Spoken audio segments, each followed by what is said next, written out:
ઉપરવાસમાં પડેલા સાર્વત્રિક ભારે વરસાદને કારણે ઉકાઈ ડેમમાં 2 લાખ ક્યુસેકથી વધુ પાણીની પ્રચંડ આવક નોંધાઈ છે।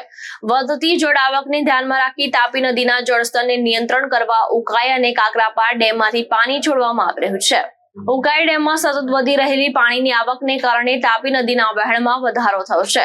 હાલ ઉકાઈ ડેમમાંથી 800 ક્યુસેક અને કાકરાપાર બેરેજમાંથી 10,600 ક્યુસેક પાણી છોડવામાં આવી રહ્યું છે।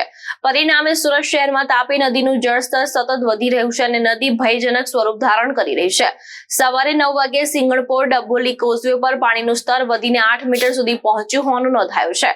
તંત્ર દ્વારા નદી કાંઠાના વિસ્તારોમાં રહેતા લોકોને સાવચેત રહેવા અને જરૂરી સૂચનાનું પાલન કરવા અપીલ કરવામાં આવી છે।